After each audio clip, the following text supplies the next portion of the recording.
এখানে আছে হচ্ছে পাবদা মাছ। পাবদা মাছের সাইজ এর থেকে আরও বড় হয়, কিন্তু এখন বাজারে মানে এই সাইজটাই উঠেছে না? এই তো বড় পাবদা। না, এর থেকেও বড় আসে। না, এইবার এটাই এসেছে। আচ্ছা, যাই হোক, তো পাবদা মাছটা আলাদা কন্টেনারেই রাখি, কারণ আমি এক দোকান থেকেই আনি, যার মাছের কোয়ালিটিটা ভালো। আমি হ্যাঁ বিভিন্ন দোকানে যাই না। হ্যাঁ সেটাই। এই যে এখানে পাবদাগুলো, এই পাবদা মাছ, ভোলা মাছ, এগুলো গোটা মাছ থাকে, চারাপোনা মাছ, এই মাছের জন্য না এই ধরনের কন্টেনারগুলো খুব ভালো।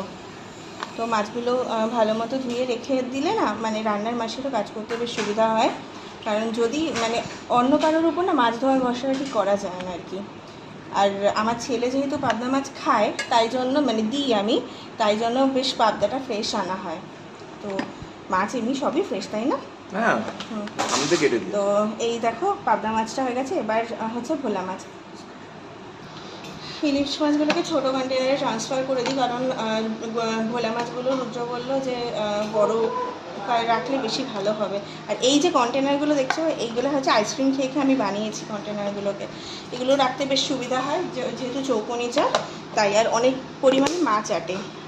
আর দেখো তোমার ছেলেকে দেখো কি করছে, এই দেখো এখানে কন্টেনারে ঢাকনা আছে, ঢাকনাগুলোকে নিয়ে ও খেলছে, মানে আমি এইখানে মাছ গোছাচ্ছি আর ওখানে ঢাকনা নিয়ে চলে গেছে।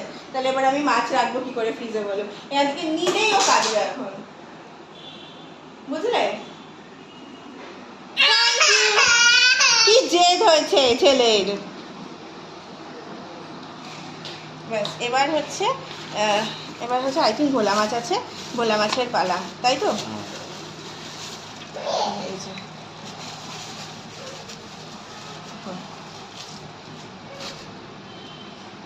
ভোলা মাছ ছাড়িয়ে আনোনি? ভালো মতো ছাড়াই নিয়ে আসছি। ওরা তাড়াহুড়ো করে।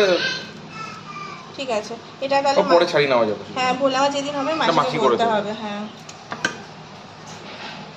ভোলা মাছগুলোকে এবার তুলে নিচ্ছি। এই দেখো এগুলো লম্বা লম্বা যেহেতু ভোলা, তো এই কারণে এই কন্টেনারগুলো বেশ ভালো। রুদ্র বললো যে দেখো বড় কন্টেনারটাই রাখো, লম্বা লম্বা ভোলা মাছও কিন্তু কাটিয়ে আনিনি, ওটা কিন্তু বড় কন্টেনারে রাখতে হবে, তাই আমি তাড়াতাড়ি করে ট্রান্সফার করে দিলাম।